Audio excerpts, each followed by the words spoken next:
Hello, everybody. Welcome back to the Rust Belt Football Show. I am your host, Bryce the Bears fan, here with my co-host, Alex the Bills fan. We are so excited to get into this on Super Bowl week. The big game is on Sunday. We are so excited. Alex, how you feeling? Oh, I'm ready. I'm ready for it. I was ready last year because that would have been my first Super Yep. Bowl. But this is my first Super Bowl after following the whole season, the highs, the lows, the ups and downs. So I'm pretty excited, honestly. Yeah, and it should be up to be a great one, apart from all that. So, without further ado, let's jump into our first topic for the day, what we are excited for.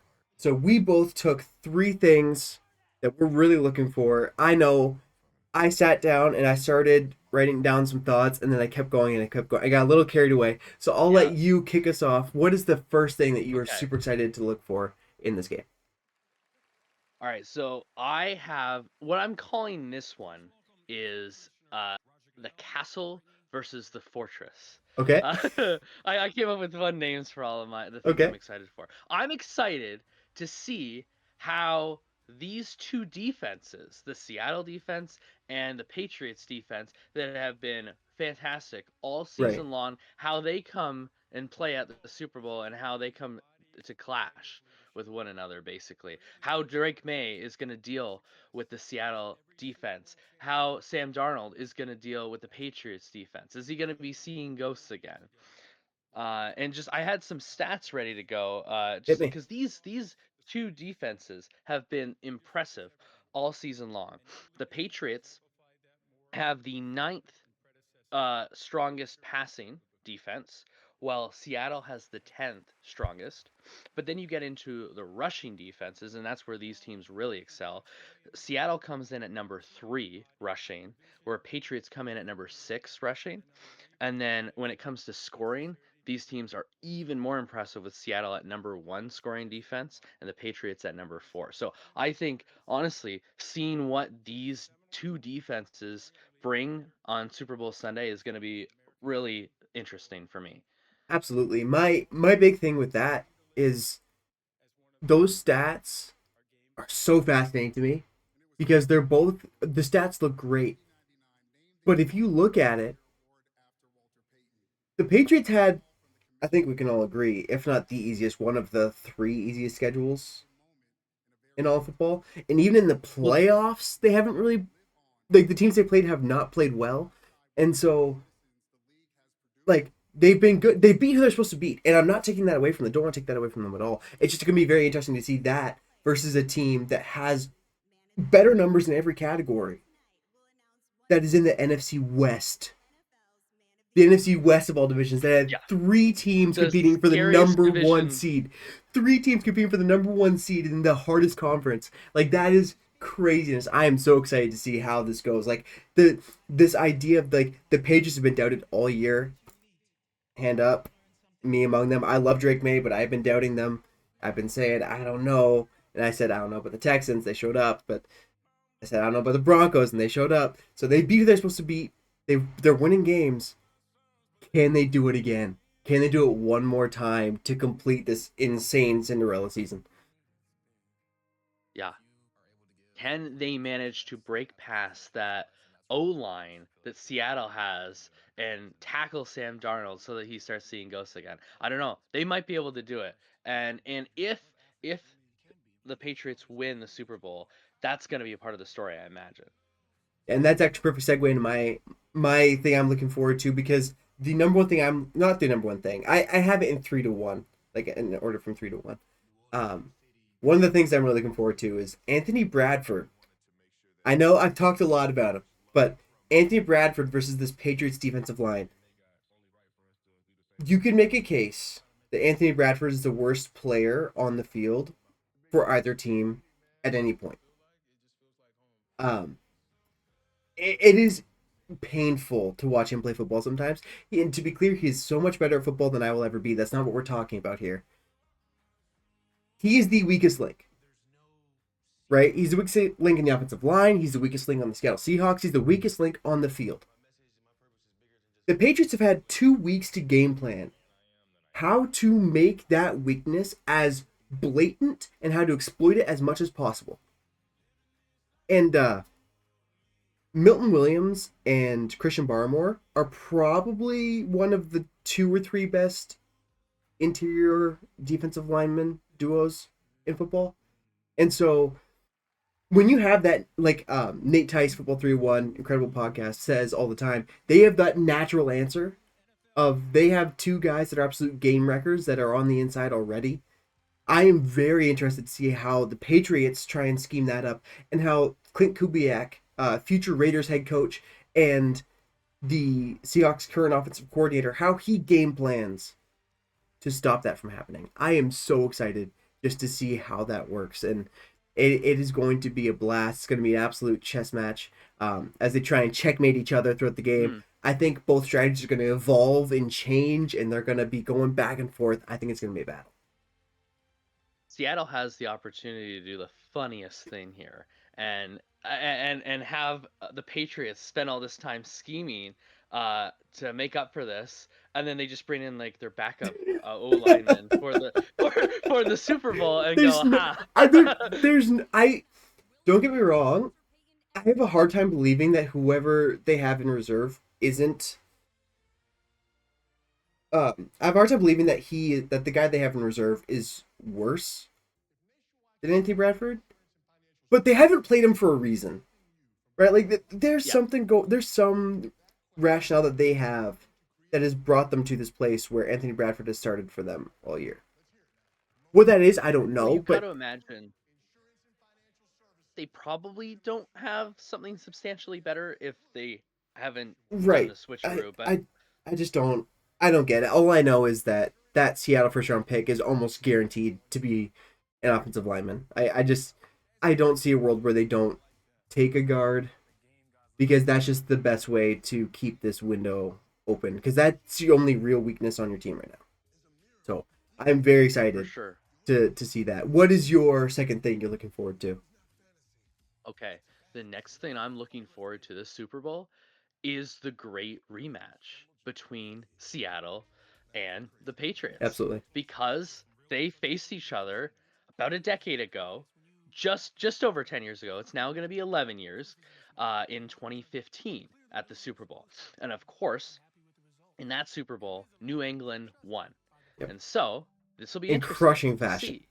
I will never forget. That's one of Yeah, those games you yeah. just don't forget. Like, I was rooting No, so hard for the Seahawks in that game. I thought they had it, and to this day, I actually don't disagree with the play call, which I know is a hot take, but um, we'll be mhm, talking more about that later. I can guarantee it. yeah, But I'm sure we will. y- So this will be the rematch yeah, between these two teams. How often does this happen, Bryce, where you have two teams that have faced each other in a Super Bowl before coming to rematch each other in the Super Bowl again? How often does this sort of scenario happen? I don't know off the top of my head, but what I do know is that we've seen like five quarterbacks play in the Super Bowl for the AFC in like 15 years, right? Like it's been Tom Brady and Patrick Mahomes, and then Joe Burrow once, right? And that's been Yeah, pretty much it. And so you've had a couple Eagles Chiefs Super Bowls in there. You've had a couple Patriots Giants Super Bowls. So I mean it happens more than you might think actually if we're being okay, totally honest, but okay, that's more because the AFC has been so stilted for so long. And this has been right. truly the most open year we've ever seen. So to have another rematch in the year where you don't have one of those guys is Yeah. pretty incredible.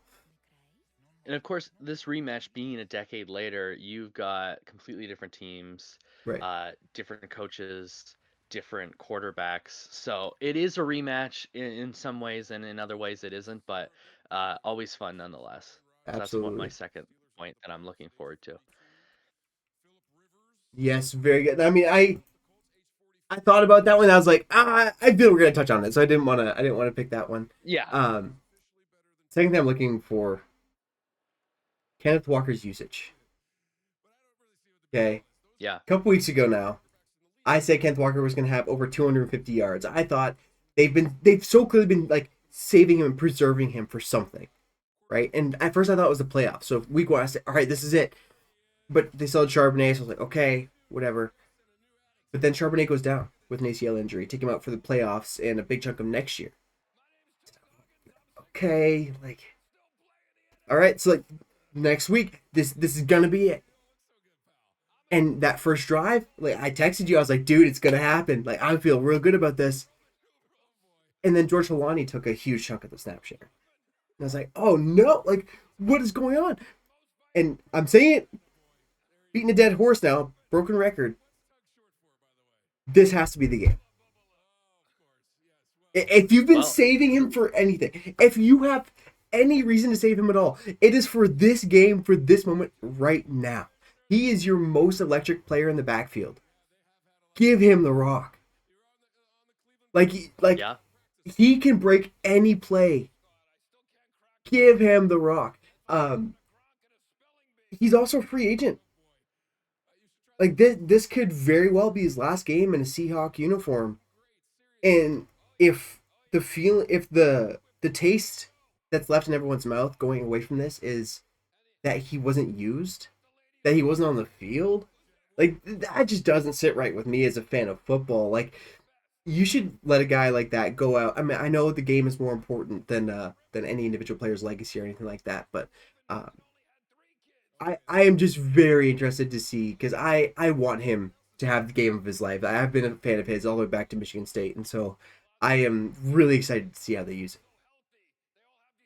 Yeah, for sure. I mean, if there's a time and a place to do it, it's here and it's now. And man, would it be tough to lose Kenneth Walker from this Seattle team, especially in this place that th're in right now. That you got to think that they're going to want to hold on to him All if they I know can. is if there's a world where I get to see him in navy blue and burnt orange, I will not be sad about Fair enough. Fair enough. it. All right, number three, what you got? All right, number three, uh, Drake May. If the Patriots win this Super Bowl, could be the youngest quarterback to ever win a Super Bowl. It's true. Yeah. I was looking up that stat earlier today and I going, How "Wow. how old was Okay." Burrow And when he was in it? Do you have that offhand? I don't. I don't. Let He might me have look that been up quick. one of the youngest ones to be in the Super Bowl. Obviously, that didn't doesn't end in his victory there. So, I don't know, maybe they're at the same place for attendees to the at at the age that they're at. So Burrow was 25, Okay.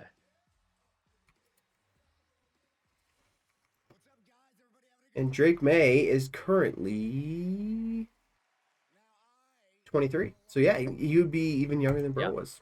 I can't remember what year it was that he actually went there, but yeah, that's a good point. And so that would be like, I mean, anytime a Super Bowl happens, there's always records being broken, but that Yeah, would be kind of a cool record to be broken. And it would be very difficult to to break in the break, future. you would basically. I mean, yeah. So you would That's have about, if a quarterback comes out of school in his junior year, his true junior year at 20, he would have 3 seasons. If a guy comes out as a redshirt junior or a senior, he has 2 seasons. And then if he comes out as a redshirt senior, he's got his rookie year, and that's it. So that's a good point. Um, yeah. yeah, we're watching this as the awards are going on right now, and I'm just watching a couple of the Caleb Williams last second throws, and man, it just brings a smile to my face. Yeah, that's a really good point. Like, and another aspect of that to me is he's playing against the Seahawks defense. Like, he wouldn't just be the youngest Hmm. player to do it; he'd be doing it against one of the most complex, shifting focus defenses that we've seen. And so that's a really good point. Yeah, it would be overcoming insurmountable odds almost like because not just that defense, but that offense too. Clint Kubiak, like, oof, that's like both of those are so scary Yeah, to go up against. yeah. My one that I'm looking forward to the most. This is my Okay. biggest thing that I'm super excited for. Oh, what's this? I think Caleb and DJ just won an award for most exciting player or something. That's pretty cool. Oh, cool. Um, That is pretty cool. but yeah, it's the moment of the year. So congratulations to Caleb and DJ for winning the moment of the year Sweet. for the walk-off win against the Packers, which completely deserved. I have to say completely deserved. Congrats to them. But That's gonna feel good for you. very very much so. It really does just warm my heart. Uh, but back to the matter at hand. JSN versus Christian Gonzalez. I am very excited to see that matchup.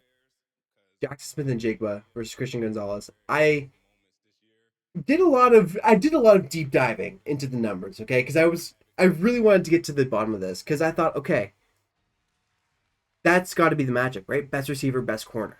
I thought, okay, wait a minute, is Gonzalez even a shadow corner? Because a lot of corners don't follow the best receiver. They'll just say, "You're the right side corner. Go play the right side of the field," and that's just what they do.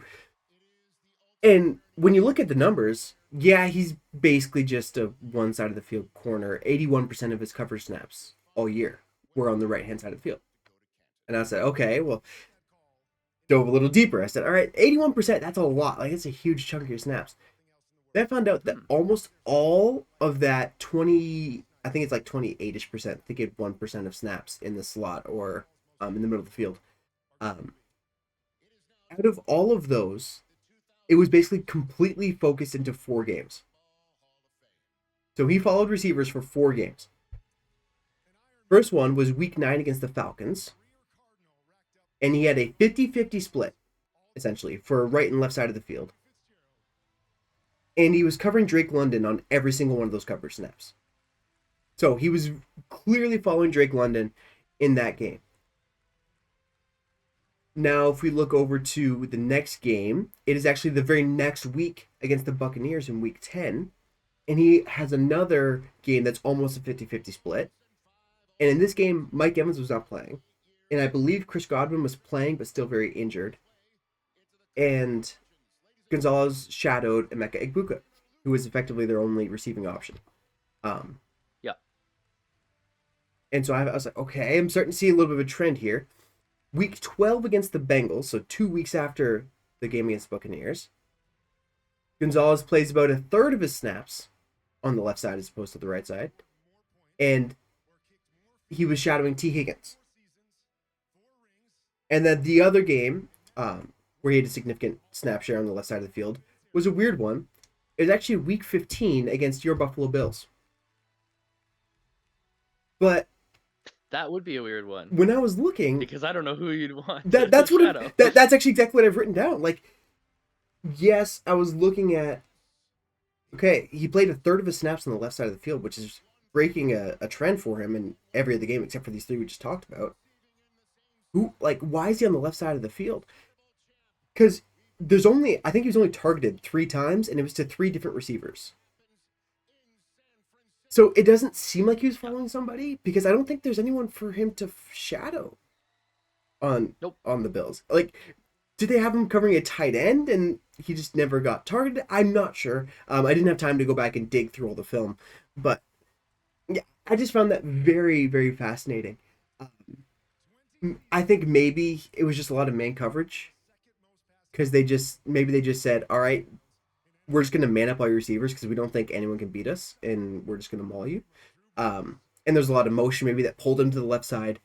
I'm not 100% sure, but that's my best guess there. So that's the outlier.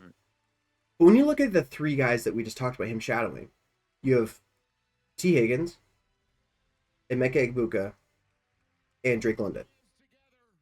Drake London and T. Higgins are both 6'4". Those are big dudes. And Christian Gonzalez, I believe, is like 6'2" or 6'3". So he's also a big dude, right? Like that's his biggest asset in coverage is his size and his positioning. So Emeka Egbuka even is 6'1". And so all 3 of those guys are taller than JSN, and they win differently than JSN. All 3 of those guys are very physical players.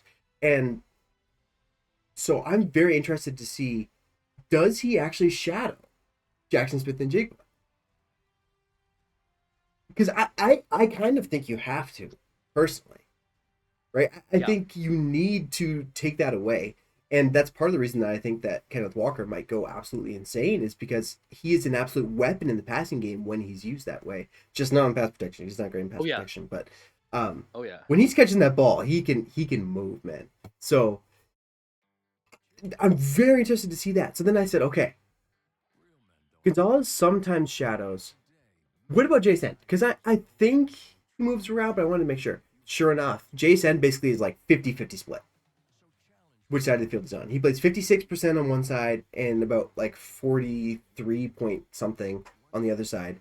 The remaining percentage is in the backfield, which is really fun. We see him line up as a running back or a fullback sometimes. Um, but the Seahawks love moving him around, is the point. Yeah. So they love Because moving around. they probably don't want him to be easily Oh, absolutely not. detectable, right? Right. Like they want to make sure that you don't know where JSN is at any given time. And we've seen that happen so many times where JSN is just wide open when he is the one player on the field that should not be. Yet It's he is. he just Time and snap time again. like the way he snaps off routes. It is just incredible. It is beautiful to watch. Like these guys are professional athletes, and he makes them look silly without a second thought. Um, so I'm very interested to see how the Seahawks moving him affects the Patriots game plan. Because if you're playing zone and they move him, Gonzalez isn't following him, right? Because it gets really complicated really quickly with all the crazy orbit motions and weird stuff that Kubiak loves to do. But I'm really interested to see that matchup because I think that is going to be in many ways what determines the fate of this game. Yeah. I think that's got to be one of the main things for sure. So,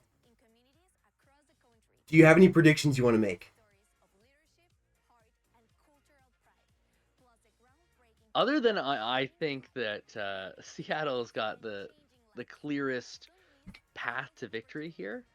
And that would be my prediction, and that's the one of the penny bets that I made a couple weeks ago. I think is that Sam Darnold and the Seattle Seahawks they win the Super Bowl. Yeah, So but I'm I sticking with didn't take that. you up on that. To be clear, I did not take you up on that because I I think that it's 100% no going to happen. no no, but I'm sticking with that original guess, It's right? absolutely valid. Yep. Yeah, I think I am That would be also. my only prediction. I think I'm also going to go with the Seahawks. You know what? No, no. I'm gonna be the bad guy. I'm gonna take the Patriots, even Yeah, I, just for the sake of the content. I wouldn't be able to say I was right yeah. if they win. Well, sure, I and that would be go for it. we'll each have something to brag about at the Right. end of the night, either one of us will at least. 100%. Yeah, sure. Yeah, I think there's absolutely a path for the Patriots to win. I wouldn't make the bet if I didn't. Um, there's absolutely a world where, like I said, that interior duo is just able to maul that right side of the line, and vice versa. There's a chance that the left side of the Patriots line collapses and gets mauled by that Seattle defensive front. So it's going to be an incredible game. I am so excited. This has been the most excited I've been for a Super Bowl in a little while. Um, It'll be the most excited I am until next year when the Bears are going to Super Bowl, of course. Yeah, against the Bills. And I'll be even more excited like a week later when I get to rub it in your face that the Bears beat the Bills and Caleb Williams stuff at quarterback. I, I don't know about that. All right, well that was a great discussion. Time to move over to our freezing cold takes. Okay. Alex, what do you got for me? After this debacle that has gone on in Buffalo the last couple weeks, after the firing of Sean McDermott, my freezing cold take this week is I think Buffalo's gonna be okay. You Yeah, know what? I think I think we may have landed on our feet by complete accident. Let's be clear here. Uh, I think with Joe Brady at the helm, You have some consistency.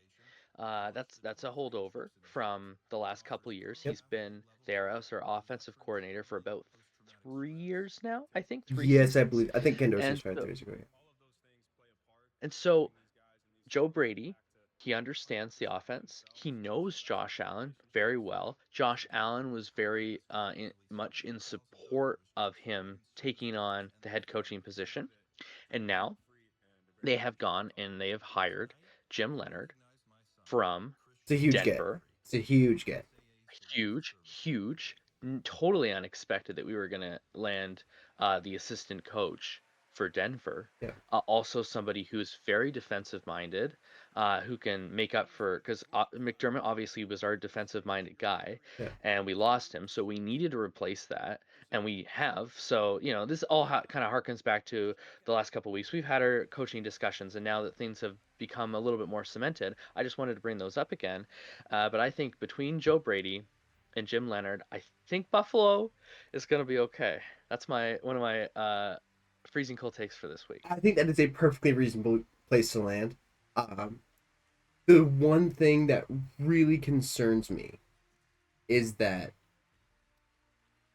Joe Brady has been calling plays from the box for his Yeah. entire time in Buffalo, and now he's moving down to the field. Now that seems like a really minor thing and a like really nitpicky thing to bring up, but it's just something that always interests me. Like, ironically enough, the thing that brought that whole concept to my attention was Brian Dable was calling plays on the field, and he actually improved in Buffalo when he moved up into the box. Interesting. And the reason he improved is because it separated him from the emotion of the game.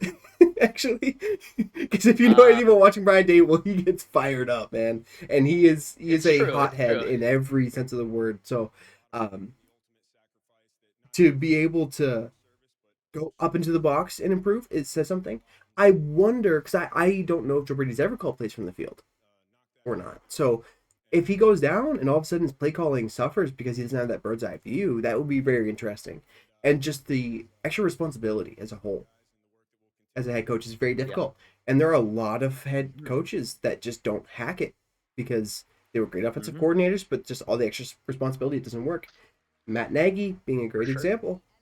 Granted, I don't even think he's that great of an offensive coordinator at this point.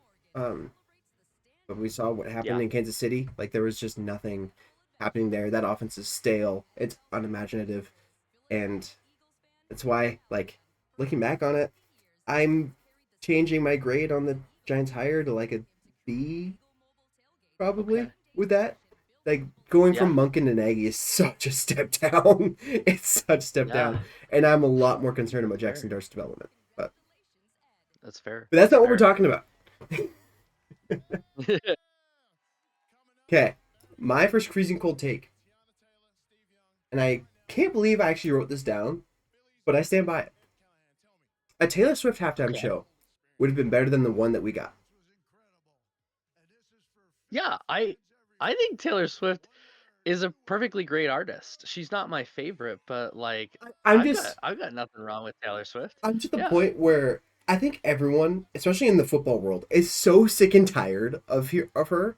Like, no one wants to see her face anymore. Like, she goes to a Chiefs game and she's the main attraction, not the actual product that's going on the field. And I would rather deal with all of that and all of that complaining, as asinine as I think it is. I would rather deal with all of that than deal with whatever the NFL is doing to pander to the global audience and completely saying we don't care about the American viewership Yeah. during the halftime show, which No. it's a disappointment, but yeah, No, I that's fair, honestly.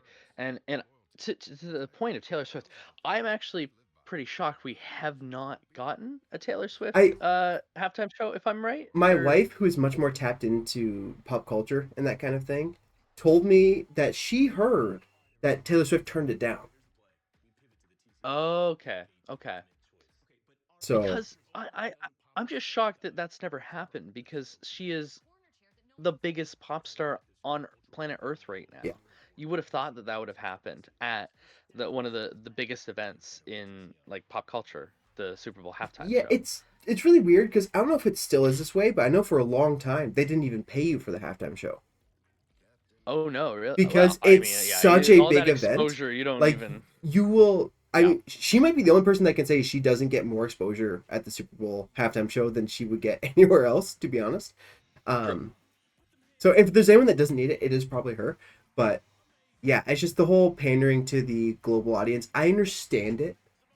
I just don't like it. I think it's taking for granted the people that actually love the game of football. And I'll be over it, I'm sure, by Monday morning. But it was just something that left a bit of a bad taste in my mouth.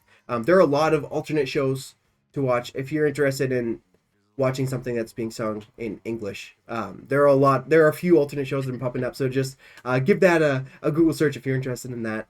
Um, yeah. Do you have any other freezing cold takes? I have one more, Me too. Okay. and it relates to more of the coaching discussions, and that is that I think that Clint Kubiak may end up being the best coaching hire of the offseason, if not one, at Okay. least one of the best. Okay. And I think I'm really excited for what's going to happen in Vegas next year with him there, with Mendoza there. Because let's like the Seahawks have done phenomenal on their offense with Kubiak, Yep. and it's going to be sad for them to lose him. But I think Vegas is going to have a great time with him. Obviously, like they rank like third for air yards per completion this year. He utilized like play action passes so effectively this year. Man, I'm excited to see what he does in Vegas so long as Vegas ownership, Vegas management lets him do what he needs to do. I think they will. I think the biggest issue in Vegas this year was that the head coach and um, the front office were not on the same page at all. Right? Like Mm, none of the players John Spytek drafted were getting playing time, and I've waxed poetic on this podcast already about that and about my thoughts about that. But um, I will be very interested to see because I almost think Brandon Mendoza is kind of he reminds me a lot of Sam Darnold coming out of college, and so mm, it'll be really cool to see a guy like Sam Darnold get a consistent offensive system and hopefully some solid development and not get drafted to the Jets, basically. yeah, Is yeah, what I'm saying. Get drafted to a uh, team with an offensive head coach that will hopefully uh, have some slack and to have that opportunity to grow in a system. And uh, I'm very interested to see that because I don't think their offensive line is actually half as bad as it looked this year. I think there's like the whole nepotism thing that was going on there. I think played a huge part in that. So I 100% agree. I think Kubiak mm, could be an absolute home run hit. I don't know if I'll have to think about that if he'll be the best hire of the season. yeah, I think yeah. honestly, Mike I don't know. McDaniel's probably It, still it the best hire. it is probably he's the well, yeah. For head coach, of course, Mike McDaniel being the offensive coordinator, like I think for head coach, I think Yeah, Kubiak, but I think when it comes to best hire overall, it's probably still McDaniel. Man, I was watching a highlight reel of funny mic'd up Mike McDaniel moments from this season. I was just dying of laughter. That guy is the funniest man he in is the hilarious. NFL. He's literally a mad scientist. I love him. He's great. Absolutely. So All right, what's your next freezing take? so Give it to me. because you tricked me into taking bets on the Pro Bowl, I Oh was no. forced to actually sit down and watch through the entirety of the Pro Bowl this week. I had a lot more fun than I thought. That's my freezing cold take. Ooh. I had more fun Wow. than I That anticipated. Now, I want to be perfectly clear. yeah, It had wow. absolutely nothing to do with the football that was being played on the field. It had nothing to do with that. Okay? Okay. All of my enjoyment came from Micah Parsons ripping on the field in a scooter every single time the NFC defense did literally anything. I don't know if you saw this clip. He tried to take a snap on his scooter. Mhm. Ridiculous. Ridiculous, but And also amazing. Steve Young saying that Joe Burrow has some legs on him was something that he said for sure. Um, just I mean, watching. most quarterbacks do Yeah, have but legs. I mean, just the way he Yeah. said it, it sounded borderline inappropriate for TV. But Oh, oh yeah. my. Oh my. Oh my. Um, but then you also had like Garrett Bowles, the left tackle for Denver, catching multiple touchdowns, 2 point conversions, and I mean it was not good football. There were way too many penalties being thrown, and there were so many just absolutely mind-boggling occurrences. Like Jason Kelsey at one point literally said, and I quote, "Do the officials know the game's not that serious?" Like it was just it was the game was a mess, and that's kind of why it was fun. I was just like the commentators were way overboard, like to the extreme extent where I was just laughing at them more than with it. It was the whole game was a gong show. But my freezing cold take is that it was actually slightly more enjoyable than I thought it was, which isn't saying much, but that is saying something. Well, there you go. You had some fun. All right, now on to my favorite segment. And you guys saw a Uh-huh. little teaser in the first card. Penny bets. Yo, I am up let's do this. to 2 cents You because are. you bet me that someone would be caught eating more than Yep. once during the game. I didn't even see one time. I was stunned. Nope. I know. I know. Because there was a couple instances at the last Pro Bowl. Yeah. And so I was shocked. So not yet. And then 2 players would swap jerseys. Now, this one I'm not 100% positive on. Oh, hold on. This is actually the very next bet. Yes, Carson Schlesinger, as we're recording this, just won Defensive Rookie of the Year, which means the Browns did indeed sweep the Wow. defensive awards, the defensive annual awards, That's crazy. That just NFL awards. So happened that happened right right now. now I as we're timed that up. as we're I was recording this. filibustering a little bit, trying to get there. So that means Wow. that is actually Wow. 3. I am down 4 cents to 3 now after Oh. my horrible Oh showing last no. week. Oh no. Oh no. Oh no. Oh no. So yeah, so the Browns did sweep the defensive annual awards, which is one. Someone was not caught eating on the sideline, and as far as I'm aware, No. I did not see any players swapping jerseys at the Pro Bowl. Now, No. I don't know if you want to scour and look for other instances in the week where people did swap jerseys. That is completely your prerogative, and I will absolutely cede that sent to you if that is the case.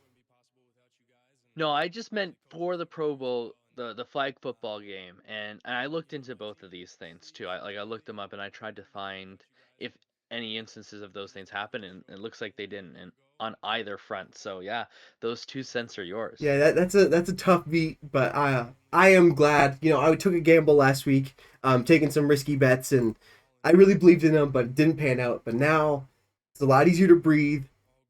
Just 1 cent difference, and so I Yeah. only have two. What, are you ready for more risky bets?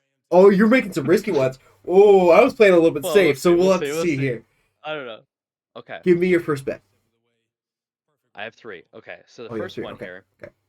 you might not take this one. We'll see. We'll see. Sam Darnold throws a deep ball touchdown, and we're gonna say over 30 yards. I cannot take it over 30 yards. I cannot. What about over The, 40? What about over 40?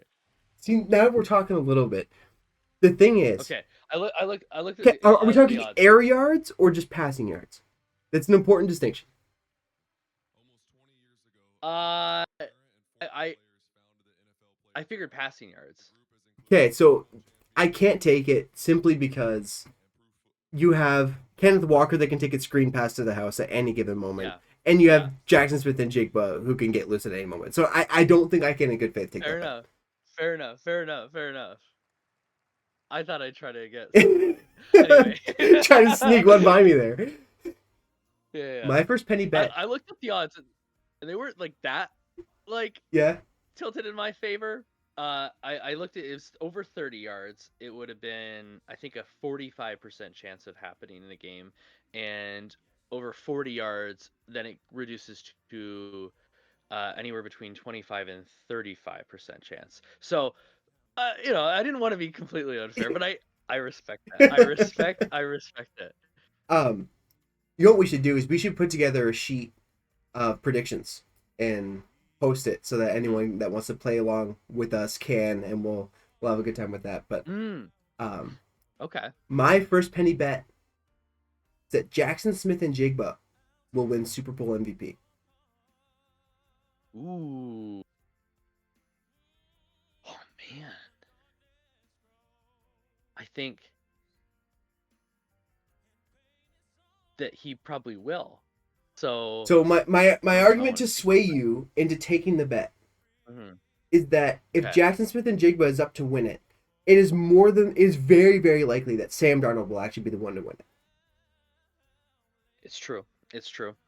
Uh, it's probably be 50-50, or well, more like 60-40, but It would be it's stilted going in to be favor of Sam either Darnold. Sam Darnold or JSN that wins it, but I think JSN has a real chance. Or it could be a defensive Absolutely. player. Uh, Keep in mind what teams we're talking could about even here. yeah, it could even be Kenneth Walker too. Like 100%. there's a lot of people it could be.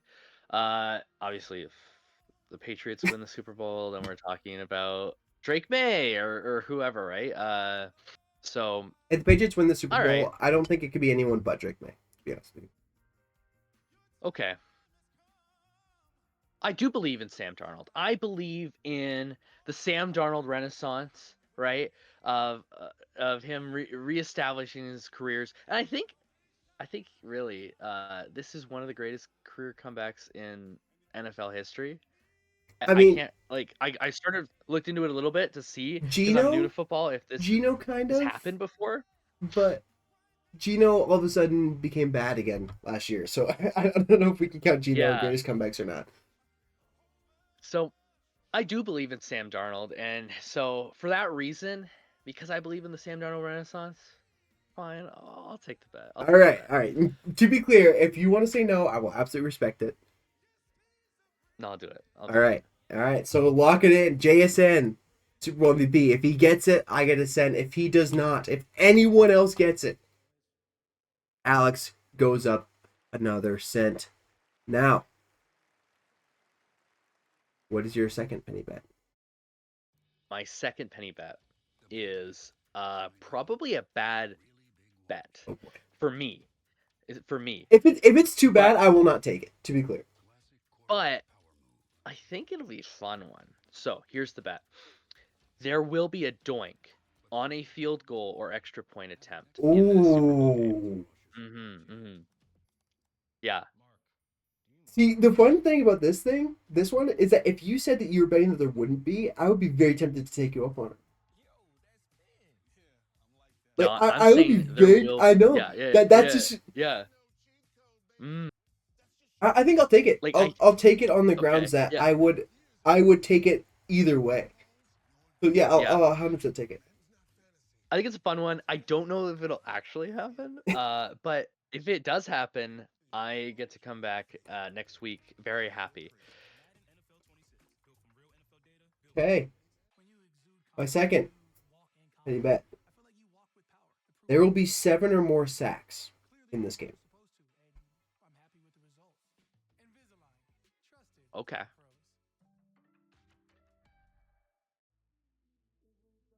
I'll take that. Okay. I'll So take that. you were saying that there Saying will that be I don't. less I than 7 sacks yeah taken in this game. yeah. Seven's a lot. It is. It's also very. These defenses are very much capable of it. Oh, 100%. Very much capable of it. So, but man, if these O lines also bring their A game, which Seattle's could like and has, it also might not happen. So I'm willing to take it. It'll be a fun one, I think. So yeah, To be honest, this is a Mike McDonald bet for me.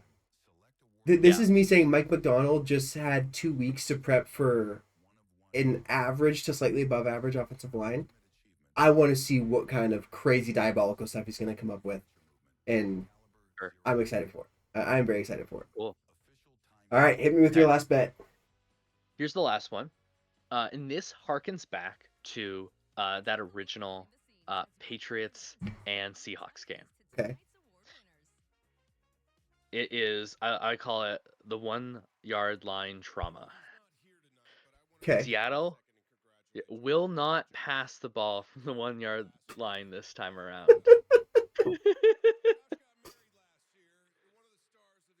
Again, this one might be a little bit more skewed in my favor this time, but I want to put a uh, condition on this because okay.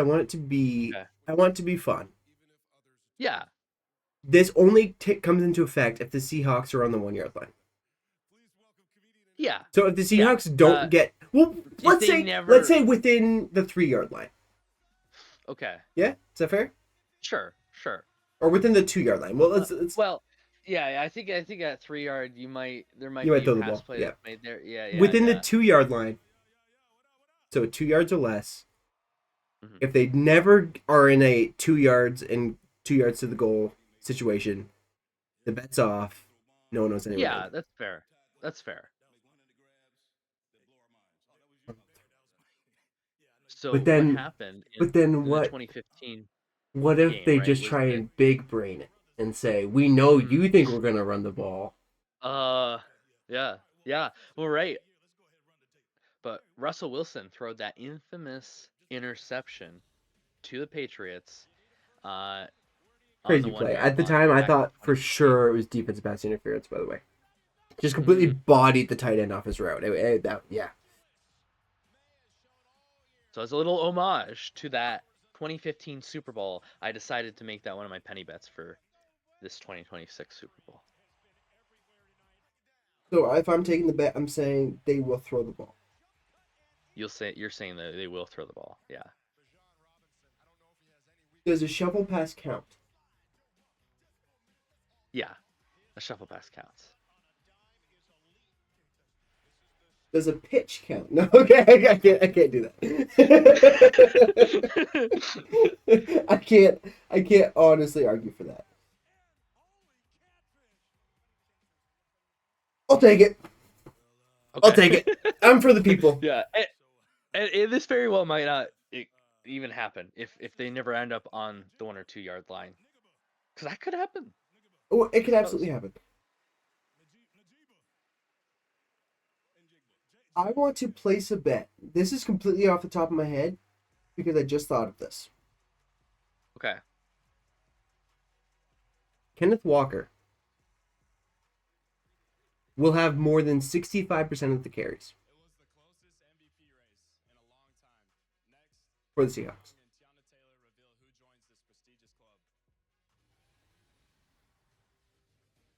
Oof.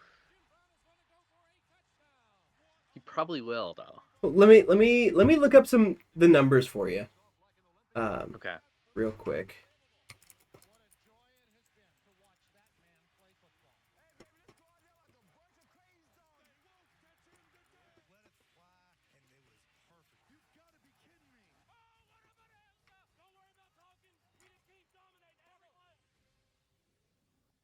Because I'm very interested to see what percentage of rush attempts he has in the playoffs this year. Because I don't think it's over 65%. I think George Holani had so many rushes last year that I have a hard time believing. Okay, he actually is right around 64%. So I'll bump it up to 70. I'll bump it up to 70%. He has 38 of I'll take it. 59, which is 64%. So I think it's going to be a 5.6% increase in rush share. Mm-hmm. Okay. All right, I'll take it. All right. I'll take it.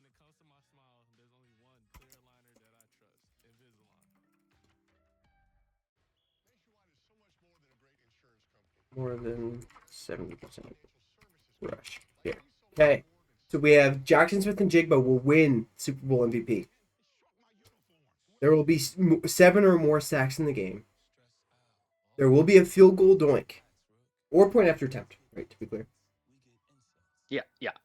Now the only thing is it's in a dome, so that does actually play into my favor Okay. here, because there's no acclimate weather to interfere True, true, with the kicks. true. Kenneth Walker will have more than 70% rush share or more, and the Seahawks will indeed pass the ball from the 1 yard line again. Is the bet that I'm taking. Again, The yeah, bet that yeah. you're making is that they will not pass the ball again, that they will run the ball. Yep. Man, I am so excited. Um, Yeah. Oh, this is truly going to be one of the most memorable Super Bowls that we will ever watch. I think. I really oh do yeah. think that. And um, dude, this will be the second one that we can watch together, and I'm super stoked for that. Mm-hmm. I'm setting up Yep. the huge party for Sunday, so it's gonna be a great time. But we just wanted to take this opportunity to kind of give a layout for what the rest of the off season is gonna look like, because obviously after tomorrow or Sunday, it's over for What? the season. It's really hard to wrap my mind around. It's been such a crazy thing. I was going back and rewatching the Bears games for the recap later, and it feels like a lifetime ago, man. Those first two losses to the Vikings and the Lions, and going through all of that, like it has truly been a crazy journey. Um, but the plan going forward is for us to break down every single team's 2025 season. So that's the next thing we have on the docket. Um, we're gonna be doing the Bears and Bills as separate shows, just its own individual thing, and then we're gonna kind of chime in with each other's thoughts at the end. It'll be more of like a monologue kind of thing to summarize the team, and then some questions after. We're gonna bringing in some friends to recap their teams for us, and anyone that we're not interviewing or any team we're not doing ourselves, we'll be doing 2 teams per episode to hopefully blast through them relatively quickly. Maybe do more than one show a week. We don't know. We're gonna try and see what we got in the tank for you guys, but we are so stoked. Alex, anything you want to add? No, I think you covered our bases there. I think. Yeah. So we don't plan on missing a week. You know, Lord willing, like we will continue uploading weekly, and this has just been such a fun project for us, and we look forward to seeing what this can become and growing a community, and we just really hope that Yeah. you guys enjoy it and stick around and have a great time as well. So just leave any comments down below of what you want to see in the off season. We've got tons of draft and free agency content planned, and even some fantasy content stuff when we get closer to that. We know that there's a lot of dynasty addicts out there that are just craving information, and so we've got some plans for all that. We're really looking forward to it. But yeah, going forward, just keep an eye on the sub box and make sure to subscribe, like the video, ring the bell so you are notified as soon as we upload. Thank you guys again so much. Have a good one. See ya.